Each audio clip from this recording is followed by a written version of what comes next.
నమస్కారం, welcome to Kitchen మంత్ర. ముందుగా ETV అభిరుచి ప్రేక్షకులందరికీ ఉగాది పండగ శుభాకాంక్షలు. సో ఉగాది అనగానే పొద్దున్న లేచి తలారా స్నానం చేసేసి కొత్త బట్టలు వేసేసుకొని, మగవాళ్ళు అయితే తోరణాలు కట్టుకుంటూ కానీ పూలు కట్టేసి గుమ్మాలకి, ఆడవాళ్ళు అయితే వంటలు అవన్నీ. ముఖ్యంగా ఏంటంటే మనకి పచ్చడి. సో షడ్రుచులతో కూడిన పచ్చడి ఈరోజు తీసుకుంటాం కదా. అలాగే ఏంటంటే మనకు తెలుగు పంచాంగం ప్రకారం ఇది కొత్త సంవత్సరం మనకి, అంటే ఇక్కడ నుంచి మనకు కొత్త సంవత్సరం అనేది ప్రారంభమవుతుంది. కాబట్టి ఈ కొత్త సంవత్సరంలో అన్ని రకాల రుచులు, అంటే మంచి చెడు, సుఖం దుఃఖం ఇలాంటివన్నీ కలగలుపుగా ఉంటాయని చెప్పేసి ముందుగా ఆ రోజు మనం ఉగాది పచ్చడిని చేసుకొని తింటూ ఉంటాం కదా. అంటే మిగతా సంవత్సరం అంతా కూడా మనకు అన్ని రకాలైనటువంటి ఇవన్నీ మనం ఫీల్ని మనం ఫేస్ చేస్తాం కదా. సో కాబట్టి అది కంపల్సరీగా ఉంటుంది. ఆ తర్వాత పిండి వంటలు, తర్వాత ముఖ్యంగా ఏంటి మనకు సాయంత్రం అవగానే గుడిలోకి వెళ్ళేసి మనం పంచాంగ శ్రవణం వింటూ ఉంటాం. అంటే ఆ సంవత్సరం అంతా ఏమవుతుంది, అదొక అలవాటుగా మనకు మారిపోయింది సంవత్సరాల నుంచి. కాబట్టి ఇలాంటి పిండి వంటలు ఇవన్నీ బంధువులు, తర్వాత స్నేహితులు అందరూ వస్తారు కదా. మా షోలో కూడా ఈరోజు మనం కిచెన్ మంత్రాలు ఏంటంటే ఒక గెస్ట్ మనం ఇన్వైట్ చేశాం, షెఫ్ హరి కృష్ణ గారిని. ఓకే, సో ఆయనతో మనం ఒక డిఫరెంట్ వంటకాన్ని ఈరోజు ఆయనతో నేర్చుకొని మీకు పరిచయం చేయబోతున్నాం. మీరు కూడా ఇంట్లో హ్యాపీగా చేసుకోవచ్చు. కొంచెం డిఫరెంట్ మెథడ్లో ఆయన చేస్తానని చెప్పేసి మనకు మాట ఇచ్చాడు. కాబట్టి ఇంకా ఆలస్యం చేయకుండా మనం ఆయన్ని ఇన్వైట్ చేద్దాం. Okay, so chef Hari garu, welcome అండి. Hello chef. Hi chef. So welcome to Kitchen Mantra. Thank you so much. అలాగే మీకు ఉగాది పండగ శుభాకాంక్షలు. Thank you. మీకు మరియు ఈటీవీ ప్రేక్షకులందరికీ ఉగాది శుభాకాంక్షలు. ఓకే, సో నేను ఆల్రెడీ వాళ్ళకి ఒక మాట ఇచ్చేసాను. ఓకే, మనకు ఒక మంచి షెఫ్ గెస్ట్గా వస్తున్నారు. ఉగాది పండుగ రోజు కొంచెం కొత్త వంటకాన్ని మనకు పరిచయం చేస్తున్నారని చెప్పేసి, రైట్? సో ఈరోజు మాకు ఏం చేసి చూపిస్తున్నారు? సో అందరికీ మనకు తెలుసు పనస పండు మనం తింటాం. ఎస్. బట్ చాలామంది పిల్లలు పనస పండు ఆ స్టింక్ వల్ల కానీ దాని స్టింక్ అనేది సువాసన వల్ల తినడానికి ఇష్టపడరు. అవును. బట్ పిల్లలకి పెడితే చాలా మంచిది. ఓకే, ఆ బలం వస్తుంది, దాంతో బలం రావచ్చు, లేకుంటే బొక్కలకి ఇది కావచ్చు. సో దాన్ని మనం ఫుడ్లో రైస్ ఇష్టపడి తినే స్వీట్స్, లైక్ మన ఇండియన్ స్వీట్స్ వచ్చేసి కీర్. ఓకే, ఆ కీర్లో పిల్లలకు కల్పించినప్పుడు దాన్ని చాలా ఇష్టంగా తినడం చూశాను. Okay. So most of north కాకుండా నార్త్ అండ్ మన సౌత్లో కూడా చాలా మంది చేసుకుంటారు అది. సో దాని పేరు చెప్తట్లేదు, మీరు అటెంప్ట్ చేస్తున్నారు అంతే. కానీ అది జస్ట్ ఈ పనస పండు అండ్ పరమన్నం, మనకందరికి పరమన్నం తెలుసు. చాలా, అంటే పండుగలు అనగానే కంపల్సరీగా నైవేద్యంలో పరమన్నం కంపల్సరీ వస్తుంది. సో పరమన్నానికి మనం ఈ పనస పండుని యాడ్ చేస్తున్నాను. అంటే ఈ ఫ్లేవర్ లో మీరు యాడ్ చేసి పరమాన్నం చేస్తున్నారు. దీన్ని రెగ్యులర్ గా చేస్తున్నారు, ఇంకొంచెం డిఫరెంట్ ఏదైనా లైక్ ఇది టచ్ చేస్తున్నారా? టచ్ అంటే లైక్ గీ టచ్, మోస్ట్లీ ఇలా గీ అండ్ పనస పండు ఫ్లేవర్ ఉంటుంది. ఓకే. అండ్ దానికి వచ్చేసి నట్స్. ఓకే. మన నార్మల్గా కాజు మనం వాడుకున్నట్టు, కానీ ఇందులో మనం పిస్తా వేస్తాం కాబట్టి, డ్రై పిస్తా వేస్తాం కాబట్టి, సో ఆ క్రంచీనెస్, ఆ నోట్లో వచ్చిన నట్స్ క్రంచీనెస్ కావచ్చు, ఆ పిస్తాషు అయితే క్రీమినెస్ వస్తుంది. పిస్తాషు క్రంచీనెస్ అండ్ క్రీమినెస్ వల్ల ఇంకా తినాలి అనిపిస్తుంది పిల్లలకి. రైట్. ఇక్కడ అంటే మీరు రెగ్యులర్ రైస్ తో చేస్తున్నారా? ఇక్కడ రైస్ ఏదైనా కొంచెం డిఫరెంట్? మనకి ఇప్పుడు నార్మల్గా సోనా మసూరితో మనం నార్మల్గా చేసుకుంటాం. అవును. మిగతా రైసెస్తో చేసుకుంటాం. బట్ ఇక్కడ నేను చేసేది జాస్మిన్ రైస్. ఓకే, మనకు మార్కెట్లో ఈజీగా దొరుకుతుందా? మార్కెట్లో ఈజీగానే దొరుకుతుంది. బట్ మనం దీన్ని క్యాజువల్గా మనం అనుకోవచ్చు థాయ్ జాస్మిన్ రైస్ అని పిలవచ్చు దీన్ని. Okay, Thai jasmine rice. దీంట్లో ప్రత్యేకత ఏంటి అంటే దాంట్లో స్టిక్కీనెస్ ఎక్కువ ఉంటుంది. ఓకే. లైక్ మన అన్నం అతికినట్టు ఉండడము, స్టార్చ్ లెవెల్స్ కొంచెం ఎక్కువ ఉంటాయి. ఓకే. సో దానివల్ల దానికి క్రీమీ టెక్స్చర్, దాన్ని మనం ఇంకొక క్రీమ్ యాడ్ చేయడము, లేకుంటే ఆర్టిఫిషియల్ ఇంగ్రీడియంట్స్ యాడ్ చేయకుండా దాన్ని థిక్నెస్ చేసుకోవచ్చు. అది ఆటోమేటిక్ దాని స్టార్చ్ వల్ల థిక్ అవుతుంది. ఫ్లేవర్ ఎలా ఉంటుంది? సో ఆ రైస్ మనకు ఆ జాస్మిన్ రైస్ ఫ్లేవర్ ఎలా ఉంటుందంటే near to the Indrayani rice. మహారాష్ట్రలో రైస్ బాగా వాడతారు అది. ఓకే. సో ఇంద్రాయణి రైస్ లాగా ఫ్లేవర్, ఆ స్మెల్ అండ్ ఒక తినాలి అన్న ఒక ఫీల్ కలిగించే ఒక స్మెల్ లా వస్తుంది. దాని తర్వాత రెగ్యులర్ చేసుకునే మీరు చెప్పిన పరమాన్నానికి ఇది కొంచెం డిఫరెంట్గా వస్తుంది. కొంచెం డిఫరెంట్గా అండ్ ఆ ఫ్లేవర్, ఆ స్మెల్ మనకు వస్తుంటేనే ఆ ఫ్లేవర్తో తినాలి అన్న ఫీల్ వస్తుంది. ఎక్కువ తినాలి అనేది. లైక్ మీకు బయట వెళ్తున్న మనకి సమోసా స్మెల్స్, పకోడీ స్మెల్స్ ఎలా ఫీల్ అవుతామో, సో అలా ఇది కుక్ అయిన కొద్దీ మనకు ఆ ఫీల్ వస్తుంది. లైక్ అలా ఫీల్ వస్తుంది మనకి. పనస ఫ్లేవరును ప్లస్ ఈ రెండు కలిసినప్పుడు ఆ ఫీలింగ్ చాలా దాన్ని ఎంజాయ్ చేయగలుగుతాం. రైట్. ఓకే, చూసారు కదా, షెఫ్ ఫుల్గా టెంప్ట్ చేసేస్తున్నారు. సో పనస పండు పరమన్నం ఓవరాల్గా మనం చేసుకునే ఈరోజు డిష్. దాంట్లో కొంచెం రైస్ వేరేగా వాడుతున్నారు, థాయ్ జాస్మిన్ రైస్ అని చెప్పేసి. ఓకే, మరి ముందుగా దానికి కావాల్సిన పదార్థాలు ఏంటో చూసేసుకుందాం.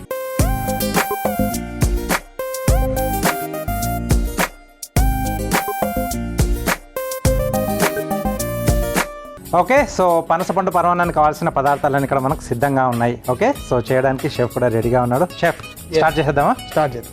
ఓకే, సో ఫస్ట్ ఏంటి? ఫస్ట్ మనకి స్టవ్ వెలిగించుకొని ఓకే రైట్, నేను వెలిగించేస్తాను. ఓకే, కొద్దిగా గిన్నె వేడెక్కాక ఫస్ట్ నెయ్యి వేసుకున్నాం మనం.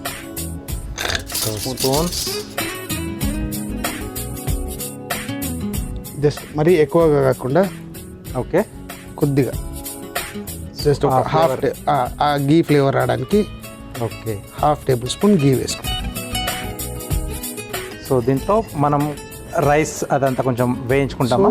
గీ లైట్గా వామ్, అంటే మరీ హీట్ ఎక్కువ కాకూడదు. హీట్ ఎక్కువైనప్పుడైతే బర్న్ సెన్సేషన్ అవుతుంది, దానికి బర్న్ అయిపోయి బ్రౌన్ వచ్చేస్తుంది. సో హీట్ మనకు కొద్దిగా వేడెక్కింది గిన్నె అనగానే ఇక్కడ మనం ఆల్రెడీ తీసుకున్న పెసరపప్పు ఓకే అండ్ ఈ జాస్మిన్ రైస్, రైట్, ఈ రెండు మనం వేయించుకోవాల్సి వస్తుంది. దీని రేషియో ఎలా ఉండాలి? ఇది మనం 1/2 cup to 1 cup.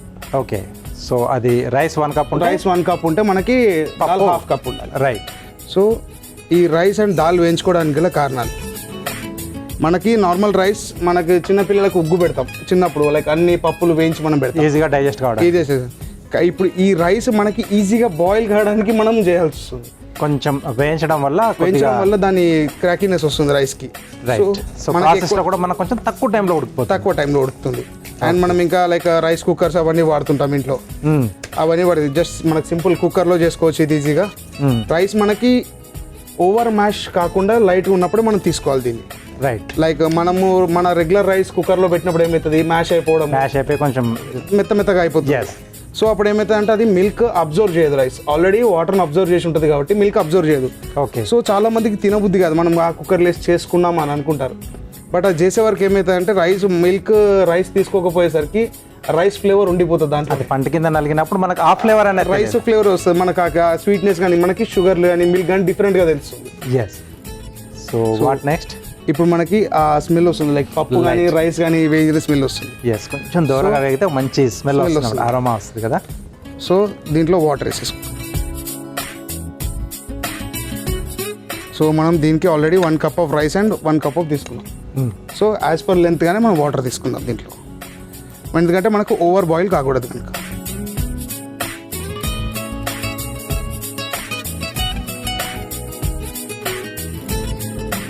So wait చేసుకోవచ్చా లేకపోతే మనం సైమల్టేనియస్ దీన్ని మనకి 2 స్టవ్లు ఎట్లాగో ఇంట్లో ఉంటాయి, కామన్ అది. దీన్ని అటు సైడ్ పెట్టుకుని మనం ఇంకొక లైక్ దీనికి బ్యాక్ సైడ్ నెక్స్ట్ ప్రాసెస్ మనం స్టార్ట్ చేసుకోవడం. టైం అనేది వేస్ట్ కాదు, టైం వేస్ట్ కాకుండా 1 by 1 ప్రాసెస్. ఇప్పుడు ఇది ఇక్కడ ప్లేస్ చేసుకుని మనం లెడ్ ఇచ్చేసేయాలి. సో ఇందులో మనం 2 థింగ్స్ చేయబోతున్నాం. ఓకే, 1 సేమ్ మళ్ళీ గీ తీసుకుంటున్నాం. ఓకే, నేను ముందే చెప్పాను గీ ఫ్లేవర్ ఉంటుంది ఇందులో, ఉండాల్సిందే. పండగ అంటే గీ అంతే అయింది. సో జస్ట్ ఇది మిక్స్డ్ డ్రై ఫ్రూట్స్ అండ్ దాని తర్వాత చిన్న చిన్న పీసులు, అంటే ఈజీగా మనం తినేటప్పుడు మనకి పంట కింద ఈజీగా నలిగినట్టు. ఆ క్రాకింగ్ ఇప్పుడు మనం తినే దాంతోనే అది కలిసి వచ్చింది అంటే ఆ ఫ్లేవర్ కూడా యాడ్ అయిపోతుంది దానికి. షెఫ్, ఈ ఫీల్డ్లోకి మీరు ఎలా వచ్చారు? ఎవరు మీకు ఇన్స్పిరేషన్? మమ్మీ, మా అమ్మగారు చాలా ఇంప్రెషన్ నాకు. ఎందుకంటే లైక్ మన ఇంట్లో ఫస్ట్ కుక్ ఈజ్ మమ్మీ. మనం ది బెస్ట్గా యూజ్ చేయాలి. లైక్ ఎవరైనా సరే ఎంత పెద్ద షెఫ్ అయినా సరే తల్లి దగ్గరికే వస్తాడు మళ్ళీ. మనం చేసే వంటల కన్నా కూడా అమ్మ చేసేది ఎప్పటికీ టేస్ట్గానే ఉంటుంది, అందులో ప్రేమ ఉంటుంది. ఎస్. సో అమ్మని లైక్ చిన్నప్పుడు లైక్ ఫెస్టివల్స్లో కానీ హాస్టల్ ఎక్కువ నేను లైక్ బేసిక్ హాస్టల్లో ఉండేది. ఓకే, సో హాస్టల్స్ అయినాక హాలిడేస్కి ఇంటికి, ఫెస్టివల్స్కి అయితే హాలిడేస్ ఇచ్చినప్పుడు ఇంటికి వస్తుండే. ఓకే, సో ఇప్పుడు పనసత్వం ఉంది. ఓకే, చిన్న ముక్కలు కట్ చేసుకుని పనసత్తున, ఎందుకంటే ఆ ఒగరు కొంచెం పోవడానికి. ఓకే, ఆ స్మెల్ ఉంటుంది, మనం చెప్పాం కదా ఫ్రాగ్నెన్స్. ఎస్, చాలా ఉంటుంది దీనికి. ఆ ఫ్రాగ్నెన్స్ కొద్దిగా ఈ గీ ఫ్లేవర్ ఏమవుతుంది, గీ డౌన్ చేస్తుంది. సో ముక్క మళ్ళీ మనం పంట కింద నవ్వినప్పుడే అది అప్పుడు మళ్ళీ వస్తుంది.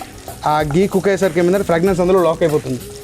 అది తిని మనకి నోట్లోకి వచ్చేదాకా అది ఆ డిఫరెంట్ ఫీల్ రాదు మనకి, ఎక్కువ ఆ సెన్సేషన్స్ కానీ ఆ ఫ్రాగ్నెన్స్ వచ్చి డిస్టర్బ్ చేయడం కానీ ఉండదు. ఓకే, సో మీరు కోర్స్ ఎక్కడ చేశారు? సో మా బ్రదర్ నా స్టడీస్ పైన చాలా ఇంట్రెస్ట్ తీసుకున్నాడు. ఓకే, సో కూర్చోబెట్టి చెప్పాను నాకు ఇట్లా ఇష్టం, వంట చేయడం ఇష్టము అంటే. సో నాన్నతో ఫైట్ చేశాడు, మమ్మీతో ఫైట్ చేశాడు. దెన్ తను కాలేజ్ తీసుకెళ్ళి జాయిన్ చేశాడు హైదరాబాద్. మమ్మీ అండ్ డాడీకి కొంచెం నచ్చ చెప్పేసి. ఓకే, తర్వాత then also got satisfied after వాళ్ళు ఒక 1.5 year అయింది. వన్ అండ్ హాఫ్ ఇయర్లో నేను జాబ్ స్టార్ట్ చేశాను, లైక్ పార్ట్ టైం చేసుకోవడం మొదలుపెట్టాను. ఓకే. సో ఫస్ట్ నేను పిజ్జా కార్నర్లో స్టార్ట్ చేశాను part time. So then they got well happy, okay తన కాళ్ళ మీద నిల్చుండి నేర్చుకుంటున్నారు అన్నట్టుగా. ఓకే. సో వాళ్ళు కూడా కొంచెం హ్యాపీగా, వాళ్ళు హ్యాపీగా ఫీల్ అయ్యారు. ఫీల్డ్ అనేది చూస్ చేసుకున్నారు, తనకి నచ్చిన ఫీల్డ్లో హీఈస్ గెటింగ్ సస్టైన్ అన్నట్టుగా. ఓకే. ఓకే తను రానియగలడు, తను చేసుకోగలడు తాను అన్నట్టుగా.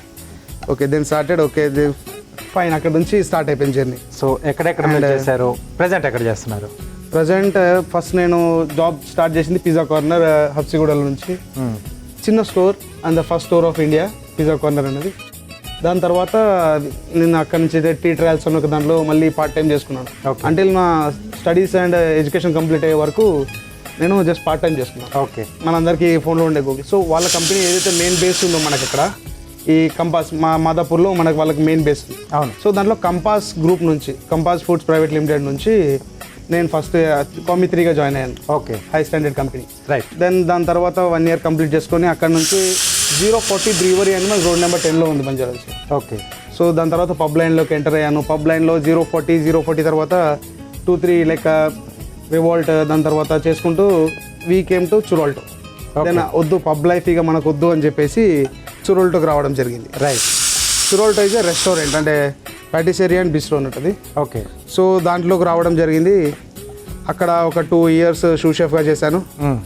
తర్వాత షెఫ్ ఎంఏ మరాఠే దగ్గర ఇప్పుడు జేఎస్ఎంఏ ఫుడ్స్లో షెఫ్ కన్సల్టింగ్ చేస్తాడు. నేను like chef come sales and marketing మేనేజర్గా చూసుకుంటున్నాను. సో మనకు విజిల్స్ వస్తున్నాయి, అది ఎన్ని విజిల్ వేయాలి ఇప్పుడు? అది లైక్ మనకు రెగ్యులర్ రైస్ అయితే మనకు 2 to 3 విజిల్స్లో తీస్తాం. ఓకే. బట్ జాస్మిన్ రైస్ మనకి ఏంటంటే కొద్దిగా హార్డ్నెస్ ఉంటుందని ఓకే వేయించాం కాబట్టి ఆ కొంచెం టైం తీసుకొని దానికి 5 to 6 విజిల్స్తో మనం తీసేస్తాం. అట్లా అని చెప్పి మనం పప్పు వేస్తాం, ప్లస్ వాటర్ కూడా, దానికి వాటర్ లెవెల్ కూడా ఎక్కువ వేస్తాం. సో అది కొంచెం డిక్రీజ్ అయ్యి మనకు సెట్ అయ్యేదాకా. ఓకే. అండ్ ఇక్కడ చూసుకుంటే మనకు పనసపండు కూడా మంచి బబుల్ వచ్చేసింది. ఓకే. పైన సింపుల్ బబుల్స్ అండ్ ఆ ఫ్లేవర్ ఫ్రాగ్రెన్స్ బయటకు వచ్చేస్తుంది. సో దీన్ని మనం ఇంకా పక్కన పెట్టేసుకోవచ్చా? సో దీన్ని మనం సైడ్కి పెట్టేసుకుందాం. దీంట్లో తీసుకుంటాం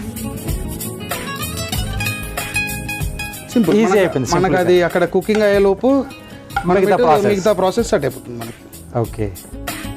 సో పాలు వేడి చేసుకుంటున్నాం. సో పాలు మనకున్న హ్యాబిట్స్ ఏంటంటే ఫస్ట్ మనం డైరెక్ట్ డ్రై ప్యాన్లో మిల్క్ వేసేస్తాం. సో అది ఏమవుతుందో విరగడానికి ఛాన్సెస్, లైక్ మనకి ఏదైనా లోపల సాల్ట్ వాటర్ ఉందా కానీ చేసినప్పుడు విరగడానికి ఛాన్సెస్ ఉంటాయి. సో దీని బదులుగా మనం లైట్గా ఒక చిన్న కప్ ప్యాన్కి తడి ఉండేటట్టుగా వాటర్ వేసుకొని 1 cup మిల్క్ తీసుకున్నాను. ఓకే. సో మనం తీసుకున్న మెజర్మెంట్కి ఈ మిల్క్స్ అనేది సరిపోతుంది. Milk maximum. ఓకే. ఇక్కడ మనం వాడేది షుగర్. ఓకే. ఓవర్గా బాయిల్ అయిన మిల్క్లో షుగర్ వేసినప్పుడు అది కింద బాటంలో థిక్నెస్ తెప్పిస్తుంది. ఓకే. అలా కాకుండానే మనం జస్ట్ ఒక 1/2 కప్కి పైన షుగర్ వేసుకున్నాం ఆ స్వీట్నెస్, ఎందుకంటే ఓకే మనకు ఆల్రెడీ ఫ్రూట్ నుంచి వచ్చే స్వీట్నెస్ ఉంటుంది. ఎస్, ఆ ఫస్ట్ ఆ ఫ్రూట్ను కూడా మనం చెక్ చేసుకొని దానికి తగ్గట్టుగా షుగర్ అనేది యాడ్ చేసుకోవాలి. ఓకే. సో దీనికి వచ్చేసి ఎలైచీ పౌడర్, అది ఉండాల్సిందే. మనం చేసుకునే మన ట్రెడిషన్ వంటల్లో అన్నిట్లో కంపల్సరీ ఉండాల్సిందే. దాని ఫ్రాగ్రెన్స్ లేని మనకి ఏ స్వీట్ రాదు, అది టేస్ట్గా అనిపించదు, మిస్ అవుతున్నాం అనే ఫీల్ ఉంటుంది అది. Yes. Okay.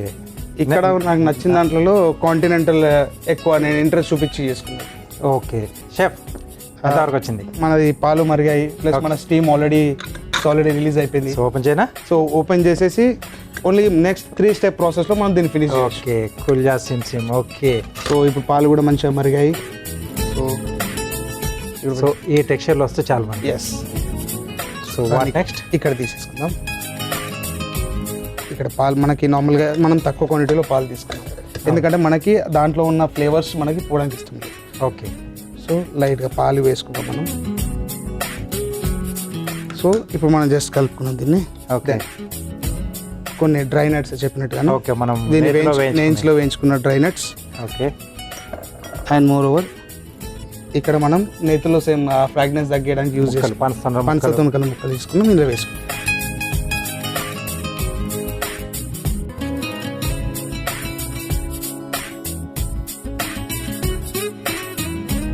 Tempting on the smell. పై నుంచి లాస్ట్ టచ్అప్. ఓకే. సో గీ పడాల్సిందే లాస్ట్లో, అది లేకుంటూ మనకి వెళ్ళదుగా. సో గీ వేసుకొని జస్ట్ అలా ఒక తిప్పేసుకోవాలి. ఓకే. సో తర్వాత ఏంటి షెఫ్? తర్వాత బౌల్లో తీసేసుకుందాం. ఓకే, బౌల్ పెట్టేసాను. మీకు చూస్తుంటే ఆ స్ట్రింగినెస్ మీకు తెలుస్తుంది, దాంట్లో ఆ స్టింగినెస్ మీకు తెలుస్తుండాలి. ఇక్కడ సూపర్గా ఉంటుంది. సో నెక్స్ట్ జస్ట్ వేయించి పెట్టుకున్న కొంచెం కాజు.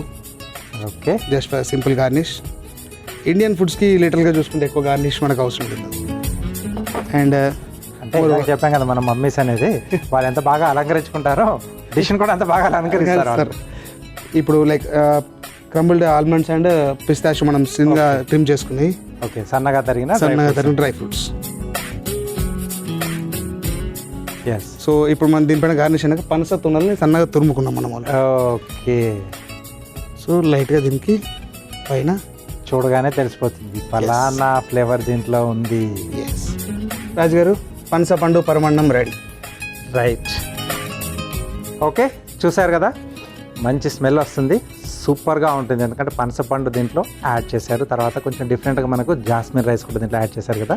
ఇంకా మీరు ఈసారి ఏంటంటే మార్కెట్కి వెళ్ళినప్పుడు సో ట్రై చేయండి. కొంచెం కొత్త కొత్త వంటలు చాలామంది కూడా ట్రై చేస్తూ ఉంటారు కదా.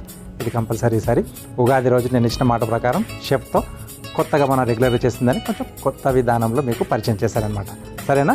సో ఈలోగా మీరు దీనికి కావాల్సిన పదార్థాలు అలాగే దీని తయారీ విధానం ఇంకోసారి చూసేయండి. పనసపండు పరమాన్నం తయారు చేసుకోవడానికి కావాల్సిన పదార్థాలు: పనసపండు తొనలు 10, థాయ్ జాస్మిన్ బియ్యం 1 కప్పు, పెసరపప్పు 1/2 కప్పు, నెయ్యి 3 టేబుల్ స్పూన్లు, డ్రై ఫ్రూట్స్ 1/2 కప్పు, యాలకుల పొడి 1/2 టీ స్పూన్, పాలు 1 కప్పు, పంచదార 1/2 కప్పు. పనసపండు పరమాన్నం తయారు చేసుకునే విధానం: ముందుగా స్టవ్ ఆన్ చేసి ప్యాన్లో నెయ్యి వేసి కరిగాక అందులో పెసరపప్పు, థాయ్ జాస్మిన్ బియ్యం వేసి వేయించుకొని అందులో సరిపడా నీళ్లు పోసి మూత పెట్టి ఆవిరి మీద ఉడికించుకోవాలి. మరో స్టవ్ వెలిగించి ప్యాన్లో నెయ్యి వేసి కరిగాక అందులో తరిగిన డ్రై ఫ్రూట్స్ వేసి వేయించి తీసి పక్కన పెట్టుకోవాలి. తర్వాత అదే ప్యాన్ లో పనసపండు ముక్కలు వేసి వేయించుకొని తీసి పక్కన పెట్టుకోవాలి. ఇప్పుడు మరొక ప్యాన్ లో కొద్దిగా నీళ్లు, పాలు, పంచదార, యాలకుల పొడి వేసి మరిగించుకోవాలి. తర్వాత ఈ పాలని ఉడికించుకున్న అన్నం పెసరపప్పు మిశ్రమంలో వేసి అందులో వేయించుకున్న డ్రై ఫ్రూట్స్, వేయించుకున్న పనసపండు ముక్కలు, నెయ్యి వేసి కలిపి సర్వింగ్ బౌల్లోకి తీసుకొని పైనుంచి వేయించిన జీడిపప్పు, సన్నగా తరిగిన బాదాం, తరిగిన పనసపండు వేసి గార్నిష్ చేసి సర్వ్ చేసుకుంటే పనసపండు పరమాన్నం ready.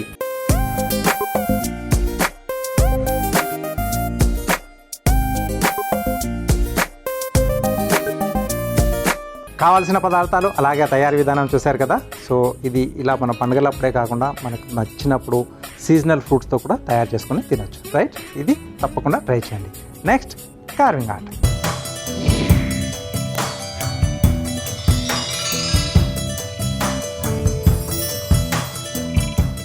So welcome to carving art. So carving ఆర్ట్లో ఈరోజు కీరాతో ఒక ప్లేట్ గార్నిష్ టెడ్డీ బేర్ షేప్లో చేస్తున్నాను. పిల్లల్ని అంటే మనకి ఇప్పుడు ఈ ఎగ్జామ్స్ అవన్నీ అయిపోగానే మనకి హాలిడేస్ అవన్నీ కూడా వస్తుంటాయి కదా, అప్పుడు ఇలాంటి చిన్న చిన్న ఆర్ట్స్ మనం చేస్తూ ఉంటే వాళ్ళకి ఫోన్ నుంచి కొంచెం దూరం పెట్టడానికి, యాక్టివిటీస్ కూడా కొంచెం ప్రాక్టీస్ చేయడానికి బాగా పనికొస్తాయి అన్నమాట.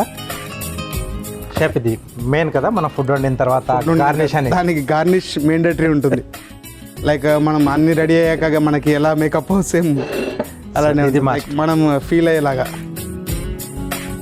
సో జస్ట్ రౌండ్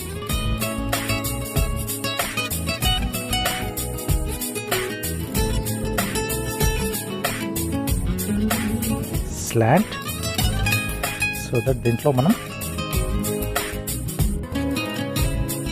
బాడీ చూపిస్తున్నాం. చిన్న సైజ్ కీరా,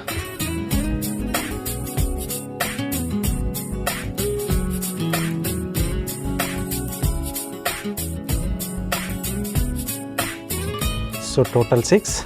సో ఇక్కడ వచ్చేసి చెవులు 2, మధ్యలో ఇక్కడ కవర్ చేయడానికి టొమాటో కొంచెం డిఫరెంట్ కలర్లో ఉంటే బాగుంటుంది.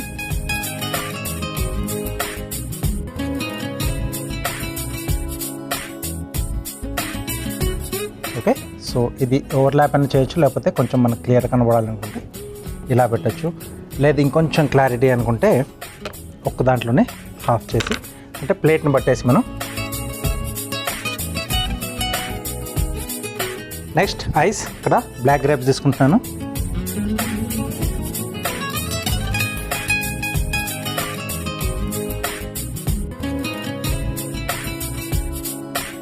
సో ఇక్కడ నోస్ అది చూపించడానికి కొంచెం కలర్ బ్రైట్గా కనబడాలి కాబట్టి క్యారెట్,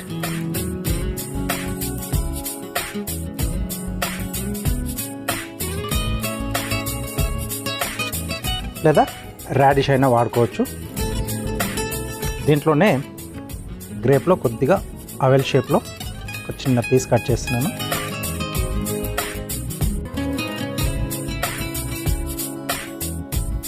ఇది ఇక్కడ నోస్లా చూపిస్తున్నాం. సో ఇలా చిన్న చిన్నగా మనం ఫన్నీ షేప్లలో చేసి పిల్లలకి ఇచ్చేసి వాళ్ళకి తినడానికి ఇచ్చేటప్పుడు కూడా కొద్దిగా మనం వాళ్ళకి కొద్దిగా డెకరేటివ్ చేసి ఇచ్చామనుకోండి, హ్యాపీగా తీసుకొని తినేస్తారు. కొంచెం సీజనింగ్ కావాలనుకుంటే పైనుంచి కొద్దిగా లైట్గా ఏదైనా మనం స్ప్రింకిల్ చేసేయచ్చు. ప్లస్ వాళ్ళ కొంచెం క్రియేటివిటీ పెంచాలనుకున్నప్పుడు కూడా స్లైసెస్ కట్ చేసి ఇచ్చి వాళ్ళతో అరేంజ్ చేయించాలి. ఓకే, ఈజీగానే ఉంది కదా. సో తప్పకుండా మీరు కూడా మీ పిల్లలతో ఇది ట్రై చేయించండి.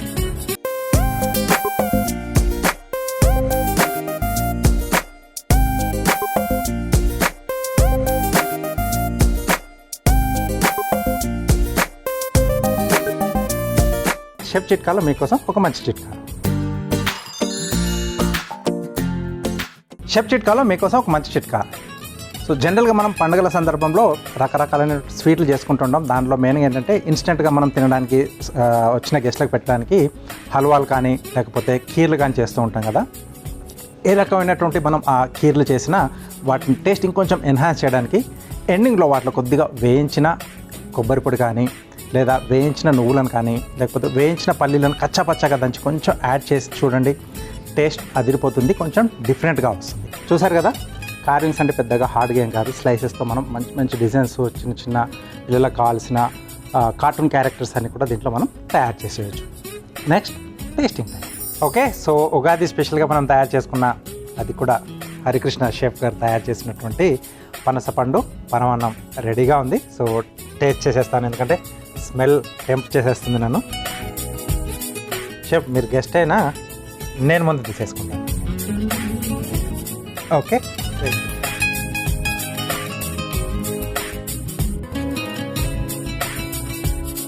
బ్యాలెన్స్గా ఉంది. ఓవర్ స్వీట్నింగ్ కాకుండా మనకు అది కొంచెం ఇలా ఉంటేనే కొద్దిగా ఒక 2 స్పూన్లు కదా 4 స్పూన్లు ఎక్కువ తినగలరు. పెద్దవాళ్ళు ఇంకో కొంచెం తినగలరు. సో అందరినీ దృష్టిలో పెట్టుకొని చేయాలి. బట్ ఆ ముక్క మనకు ఆ పండు కిందకి వచ్చినప్పుడు ఆ పనసపండు ఆ తొనల్లో ఉండే ఆ ఫ్లేవర్స్ కొంచెం బయటకు వస్తున్నాయి. దాంట్లో వేసిన మీరు నట్స్, ఇందాక మీరు చెప్పారు కదా పిస్తా, బాదాం, కాజు, అన్ని ఫ్లేవర్స్ బాగా తెలుస్తున్నాయి. యాలకుల పొడి ఆ టచ్ లైట్గా ఉంది. ఆ రైస్ మనకి నార్మల్ రైస్ కాకుండా నా రైస్ ఫ్రాగ్రెన్స్ కూడా డిఫరెంట్గా ఉంటుంది మనకి. ఆ ఫ్లేవర్ కొంచెం మెల్లిగా వస్తుంది, అది మెల్లిగా స్లోగా ఈటింగ్ మనకి ఆ నోట్లో ఫ్లేవర్ ఉండిపోతుంది ఆ rice. Yes. So okay chef, మీరు ఈ పండుగ రోజు మా స్టూడియోకి వచ్చేసి ఒక మంచి డిష్ చూపించారు. So thank you very much. Welcome sir. Kitchen మంత్రాలో ఒక టేస్టీ డిష్, అలాగే కార్వింగ్ ఆర్ట్లో అందమైన కార్వింగ్ చూశారు కదా. ఇది ఇవాళ మన Ugadi special kitchen Mantra. Next ఎపిసోడ్లో ఒక టేస్టీ డిష్తో పాటు అందమైన కార్వింగ్తో మళ్ళీ మేము ముందుంటాను. మరొకసారి ఈటీవీ ప్రేక్షకులకు ఉగాది శుభాకాంక్షలు.